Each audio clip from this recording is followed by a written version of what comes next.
ሰላም የዩቲዩብ ቤተሰቦች እንዴት አላችሁልኝ? በያላችሁበት ሰላማችሁ ይብዛ እያልኩኝ ዛሬ በአዲስ ቪዲዮ መጥተናል። እነ ፈለገና እነ ሌሎች ወንድሞቻችን ለቲክቶከሩ ለቴዲ አዋሳ እና ለእንዳልክ በሚገባ ኢየሱስ ክርስቶስን ሰብከዋል ማለት ነው። ቀድመን እሱ ቪዲዮ የምናየውናል። በሁለተኛ ቪዲዮ ላይ ከዛ ላይ የተወሰደውን እነ ሚኮ አስተያየት ሰጥተዋል። እነ ሚኮ እናያለን በሁለተኛ ቪዲዮችን የሚሆነው። ሶስተኛ ዙር ደግሞ አንድ ወንድማችን እንዲሁ ደግሞ እንዳልክ መልእክት አሰምተዋል። ሶስቱንም ቪዲዮ በዛሬ ቪዲዮችን የምናየው ይሆናል። ቪዲዮ እንደሚመቻችሁ ስለማልጠራጠር ቪዲዮን ላይክ በማድረግ ጀምሩ። ሼር በማድረግ ደግሞ ለብዙ ሰው እንዲደርስ መልእክቱን አጋሩ እያልኳችሁ ቀጥታ ወደ ቪዲዮችን እንሄዳለን። ከዛ በፊት ግን ይሄ ዩቲዩብ ቻናል ሰብስክራይብ ያደረጋችሁ ሰብስክራይብ በማድረግ ቤተሰብ ይሁኑ። ቀጥታ ወደ ቪዲዮችን እንሄዳለን። ክርስትና የሚባል ነገር አለ፣ ምንፍቅና የሚባል ነገር አለ። በሁለት ይከፈላል። ክርስቲያንን የሚሉ አካላት አሉ፣ ደግሞ ክርስቲያን የሆኑ ደግሞ አካላት አሉ። ክርስትና ማለት ምን ማለት ነው? ጌታ ኢየሱስ ክርስቶስን በሙሉ ኃይል መውደድና ማመን ማለት። ምንፍቅና ማለት ግን ከክርስትና ውስጥ የሚመቸውን ለራስ ለገዛ ሐሳብ የሚመቸውን ነገር ወስዶ ለገዛ ፈቃድ መተርጎም እንደዚህ ምንፍቅና ከፍሎ ማመን ይችላል። ቅዱስ ጳውሎስ ስለ መናፍቃን ሲናገር መናፍቅ የእግዚአብሔርን መንግስት አይወርስም ብሎ በኃይል ይናገራል።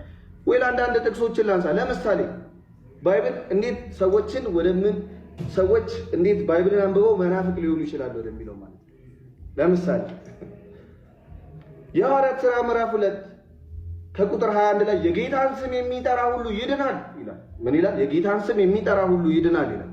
የማቴዎስ ወንጌል ምዕራፍ 7 ከቁጥር 21 ላይ በሰማያት ያለው የአባቴን ፈቃድ የሚያደርግ እንጂ ጌታ ሆይ ጌታ ሆይ የሚለኝ ያ መንግስተ ሰማያትን የሚወርስ አይደለም ይላል። ከሁለቱ አንዱን መርጬ ከወሰድኩ ስሜ መናፍቅ ይባላል። ስሜ ማን ይባላል? መናፍቅ። ከሁለቱ አንዱ የሚመቸኝን ከወሰድኩ። ኤፌሶን 2:9 ማንም እንዳይመካ ከሥራ አይደለም ይላል። ምን ይላል? ጸጋው በምን አድኖናል ይላል? በእምነት። ማንም እንዳይመካ ከምን አይደለም ይላል? ከሥራ አይደለም ይላል። ወይም ያዕቆብ መልእክት ምዕራፍ 2 ከቁጥር 24 ላይ ሰው በእምነት ብቻ ሳይሆን በሥራ እንዲጸድቅ ምን እንዲጸድቅ ታያላችሁ ይላል። ከሁለቱ አንዱን መርጬ ከወሰድኩ ስሜ ማን ይባላል? መናፍቅ ይባላል። የሮሜ መጽሐፍ ላይ ምዕራፍ 3 ከቁጥር 28 ላይ ሰው ያለ ሕግ ሥራ በእምነት እንዲጸድቅ እንቆጥራለንና ይላል። ሰው ያለ ምን? ያለ ሕግ ሥራ በእምነት እንዲጸድቅ እንቆጥራለን። ሮሜ 2:10 ላይ በእግዚአብሔር ፊት ሕግን የሚያደርጉ ይጸድቃሉ እንጂ ሕግን የሚሰሙ አይደሉምና ይላል። ከሁለቱ አንዱን መርጬ ካመንኩ ማን እባላለሁ? መናፍቅ እባላለሁ። ስለዚህ ምንፍቅና የሚመጣው ለገዛ ለአእምሮ ሐሳብ የኔን ዲኖሚኔሽን የሆኑ አባቶች ወይም የሆኑ ሰዎች የሆነ ሰዓት ክሬት ያደረጉትን ነገር ለማመቻቸት ስል አንድን ጥቅስ ተደግፌ ሌላውን ጥቅስ የማጥላላ ከሆንኩኝ ማነው ስሜ? መናፍቅ እባላለሁ። ስለዚህ ኢየሱስ ክርስቶስ ያድናል። ኢየሱስ ክርስቶስ ያድናል። የትኛው ኢየሱስ? የተሰቀለው ከድንግል ማርያም የተወለደው። የትኛው ኢየሱስ? በነቢያት አፍ የተሰበከው። የትኛው ኢየሱስ? ያመነ የተጠመቀ ይድናል ያለው። የትኛው ኢየሱስ? ቂጣ ቆርሶ ይህ ሥጋዬ ነው ወይን ቀርቶ ይህ ደሜ ነው ብሎ የሰጣቸው ኢየሱስ። የትኛው ኢየሱስ? ሥጋዬን የሚበላ ደሜን የሚጠጣ የዘላለም ሕይወት አለው ብሎ የተናገረው ኢየሱስ። የትኛው ኢየሱስ? ጥምቀት ከክርስቶስ ኢየሱስ ጋር አንድ የምንሆንበት ከሞቱ ጋር አንድ የምንሆንበት መሆኑን በቅዱስ ጳውሎስ በኩል በሮሜ 6:3 ላይ የነገረን ኢየሱስ። እርሱ ኢየሱስ የቤተ ክርስቲያን ራስ የሆነው ኢየሱስ በኤፌሶን 1 ላይ እንደሚናገረው የቤተ ክርስቲያን ራስ የሆነው በአንደኛ ቆሮንቶስ ምዕራፍ 12 ላይ እንደሚገኘው ደግሞ ቅዱሳን ሁሉ የክርስቶስ አካል የሆኑለት ክርስቶስ ደግሞ ራስ የሆኑለት ስለ አንዱ ውርደት ሌሎቹ የሚዋረዱ ስለ አንዱ ከፍ ማለት ደግሞ ሌሎቹ ከፍ የሚሉበት እርሱ ኢየሱስ ከሆነ ያድናል። ኢየሱስ በድርጊት ይገለጣል፣ በትምህርት ይገለጣል እንጂ ኢየሱስ በስም ብቻ ከሆነማ ምን ይላል ጌታ ኢየሱስ? ብዙዎች ሐሰተኞች ክርስቶሶችና ብዙዎች ሐሰተኞች ነቢያት መጥተዋል። ለምን ስለ ሐሰተኛ ክርስቶስ ታወራለህ? ይሄው ሐሰተኛውን ክርስቶስ እያዩት ስለሆነ ሐሰተኛው ክርስቶስ በሐሰተኛ ነቢያት የሚሰበክበት ዘመን ስለሆነ አሁን። ስለዚህ ለዕብራውያን እንደ ዕብራውያን ሰዎች እነግራቸዋለሁ። ለምን? ስለ ሊቀ ክህነት ስርዓት ስለሚያውቁ ለአሕዛብ ልክ እንደ አሕዛብ እነግራቸዋለሁ፣ ለእስራኤል ሰዎች ደግሞ እንደ እስራኤል ሰዎች እነግራቸዋለሁ። ያ ለመናፍቃን እንደ መናፍቃን፣ ለአሕዛብ እንደ አሕዛብ ወንጌል ሊሰበክ ይገባል። ኢየሱስ ክርስቶስን ጭራሹን አላምንም ለሚል ሰው ኢየሱስ ጌታ ነው፣ ኢየሱስን እመን ብለህ ትሰብከዋለህ። ኢየሱስን አምናለሁ ብሎ ግን ትምህርቱ ሲነሳ ጸጉሩን የሚያዛጋው ኢየሱስ ክርስቶስን ትምህርት ላለመቀበል ዳገት የሚቆፍር ሰው ሳይ የኢየሱስ ክርስቶስ በስራው በኩል ኢየሱስ ክርስቶስን በተግባር ስትኖሩ ትድናለህ፣ ያለበለዚያ አትድንም ብዬ እነግረዋለሁ። ልክ ዶክተር በሽታን ሰምቶ መድኃኒት እንደሚያዝልህ ማለት ነው። ይሄን ልጅ ልኩን እናስገባዋለን። ኦርቶዶክሳውያን ሙሉ ተመልከቱልኝ። ለ50 ሺህ ሼር ማድረግ እንዳይረሳ። ሙሉ አቅም ስጡት፣ በጣም አቅም ስጡት። አዳምጡት። ኤፌሶን ምዕራፍ 2 ከቁጥር 8 ጀምሮ አንብብ። ጸጋው በምን በቁርባን ጸጋው በስግደት ኖ ኖ ኖ ኖ ጸጋው በመዝሙር ጸጋው በጾም ነይበር ጸጋው በሆነ ነገር በመውጣት በመውረድ ጸጋው በምንድን ነው ያዳናችሁ? ጸጋው በእምነት አድኗችኋልና ይህም የእግዚአብሔር ስጦታ ነው እንጂ ከእናንተ አይደለም።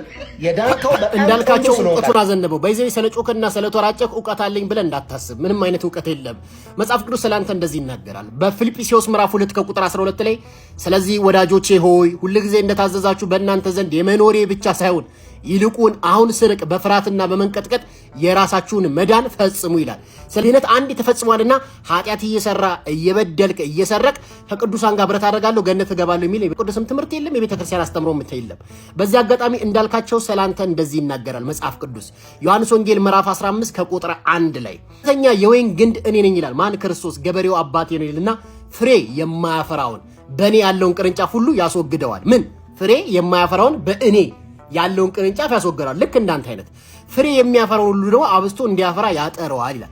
ስለዚህ ፍሬ ካላፈራ እንደምትወገድም እንደምትጣልም ከክርስቶስ አካልነት እንደምትነጠልም መጽሐፍ ቅዱስ ይናገራል። እንደገና 6 ላይም እንደዚህ ይናገራል።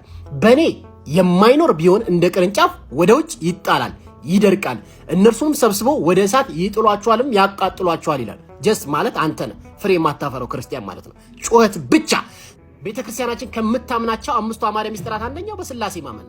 አየህ፣ በአብ በወልድ በመንፈስ ቅዱስ አንድ አምላክ ሳታምን አትድንም። ሁለተኛ በሚስጥረ ሥጋዌ ማመን ነው። በሚስጥረ ሶስት ለዓለም ሁሉ በመስቀል የመሰቀሉ ደሙን ማፍሰሱ መከራ መቀበሉ ሳታምን ልትድን አትችልም። ፖር ቤተክርስቲያናችን የምታስተምረው ትምህርት ነው። ስለዚህ የሶስተኛው ነገር ደግሞ ሚስጥረ ጥምቀት ነው። ያመነም የተጠመቀም ይድናል። ያመነ ብቻ አይደለም፣ ያመነም የተጠመቀም ይድናል። ስለዚህ አንድ ሰው አምኖ መጠመቅ አለበት፣ ግዴታ ነው። ስለ ድህነት ነው የሚያወራው። አራተኛ ሚስጥረ ቁርባን፣ አንድ ሰው ንስሐ ገብቶ መቁረብ አለበት። ዮሐንስ ወንጌል ምዕራፍ 6 ከቁጥር 54 ላይ እኔ በላ ደሜን የጠጣ የዘላለም ሕይወት አለው፣ በመጨረሻ ምን አለው? አስነሳዋለሁ ይላል። ስጋዬን የበላ ደሜን የጠጣ። ስለዚህ ቅዱስ ቁርባንን ማቃለል ራሱ ልክ ኃጢአት ውስጥ እንደሚያስገባው። ሌላኛው ደግሞ ሚስጥረ ትንሣኤ ሙታን የመጨረሻው። ስለዚህ እነዚህን ስታደርግ ዳግም ትነሳለህ ማለት ነው። ስለ ስራ አወራ። ያዕቆብ መልእክት ምዕራፍ 2 ከቁጥር 14 17 እና 24 ብታነበው ቃል በቃል ይናገራል። እምነት አለኝ የሚል ስራ ግን የሌለው እምነት ውስጥ ሊያድነው ይችላል ይላል ቃል በቃል። እምነት ሊያድነ እምነት ብቻ ሊያድነ ይችላል አይችልም። ክርስቶስ ለዓለም ሁሉ እንደሞተ ታውቃለህ አይደለ? ለዓለም ሁሉ እንደተሰቀለ መከራውን እንደተቀበለ ካመንክ ገላትያ 5:1 ላይ ላመኑ ሰዎች ምንድነው ሲል ይነገረው? መከራከር፣ አርመኝነት፣ ዘፋኝነት፣ ክርክር የመሳሰሉ ነገሮች መንግስት ሰማያትን አያወርሱም ሲል ተናግሯል። ስለዚህ ክርስቶስ ለነዛ ሰዎች አልሞተም፣ ሞቷል። ግን ምን አደረጉ? ፍሬ አላፈሩም። ምን አደረጉ? በኃጢአት ውስጥ ወድቀዋል። ንስሐ እስካልገቡ ድረስ እስካልታጠቡ ድረስ መጨረሻቸው የት ነው? ሲኦል ነው። ስለዚህ አንድ ሰው አምኛለሁ ብቻ ብሎ ድኛለሁ ብቻ ብሎ ተኛ የሚል አስተምሮ መጽሐፍ ቅዱስ ላይም የለም። በግዕዝ ቋንቋ በለልኝ እንዳል ከሁሉም በተሻለ ግዕዝ ቋንቋ አውቃለሁ ስላልክ የማላውቀውን አላውቅም የምታውቀውን ደግሞ አውቃለሁ እንድትል ስለምፈልግ ማለት ነው። ከሁሉም የተሻለ ግዕዝ ቋንቋን አውቃለሁ ስትል ስለሰማሁህ እግዚአብሔር በመጀመሪያ ሰማይና ምድርን ፈጠረ የሚለውን የዘፍጥረት መጽሐፍ ምዕራፍ 1 ከቁጥር 1 ላይ ያለውን ቃል በግዕዝ ቋንቋ በለልኝ። ግዕዝ ማለት በግዕዝ ፈለገዬ። እኔ ስለ ኢየሱስ ታወራለህ ስላለ ግዕዝ ላይ ነው። ኢየሱስን ስበክ እያልኩ ፈለገዬ። እኔ የት ልሂድ ነው? ላውራ አንድ ጊዜ ነው። እግዚአብሔር ያክብረኝ። የአዲስ አበባ ልጅ ሆነ ዲያቆን ሆነ መጽሐፍ ቅዱስ ስታቅ ደግሞ ጭዌ በጨረሻ ነው የሚያወራው። ፈለገ አሁንም ተጽዕኖ ፈጣሪ መሆኑን ያሳየበት ምሽት ነበር ትላንትና። አንዳንድ የፕሮቴስታንት እምነት ተከታዮች ከኛ ቤት ወጥተው እናንተ ጋር ሲመጡ ግዕዝ እናውቃለን፣ ውዳሴ ማርያሙን ጠጥተነዋል፣ መዝሙረ ዳዊቱን ደግመነዋል፣ ቅዳሴም በልተነዋል ምናምን ሲሏችሁ የምታምኑት ነገር አለ። በዚህ ደረጃ ተደናቆረው ነው እንግዲህ ግዕዙን እናውቃለን የሚሏችሁ፣ ማህሌቱን እናውቀዋለን፣ ግን ስትጠይቋቸው እንደዚህ ነው በቃ ጸጥ ጭጭ ነው የሚሉት። እና ፈሌ በጣም ነው ደስ ያለኝ። አፋጠዋል።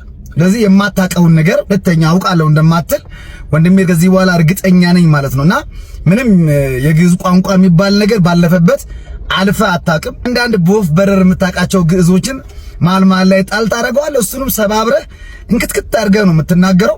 ሌላው ትልቁ ነገር መናገር የምፈልገው እግዚአብሔር በመጀመሪያ ሰማይና ምድርን ፈጠረ የሚለውን በግዕዝ ቋንቋ በልልኝ ስትባል እኔ ስለ ኢየሱስ ነው እንድታወራኝ የፈለኩት። አጀንዳችን ኢየሱስ ነው። አንተም እንድታወራኝ የምፈልገው ነገር ስለ ኢየሱስ ነው። በመጀመሪያ እግዚአብሔር ሰማይና ምድርን ፈጠረ በሚለው ሐሳብ ላይ ኢየሱስ የለም እንዴ? ኢየሱስ እኮ ቅድመ ዓለም የነበረ ኋላም በድንግል ማርያም ሥጋ የነሳ ለዘላለም የሚኖር አልፋና ኦሜጋ፣ ይሄን ዓለም በማስገኘት ይሄን ዓለም በመፍጠር አብ ወልድ መንፈስ ቅዱስ አንድ እግዚአብሔር ብለን የምናምን ኢየሱስ ክርስቶስ እኮ ወልደ እግዚአብሔር ነው። በመጀመሪያ እግዚአብሔር ሰማይና ምድርን ፈጠረ ስትባል አጀንዳ ኢየሱስ ነው እንዴት ትላለህ? ሰማይና ምድርን በመፍጠር ውስጥ ኢየሱስ የለም ወይ? ለዚህ ነው የወንጌል አማኞች የሥላሴን ትምህርት የካደ አስተምሮ አላቸው የምንለው።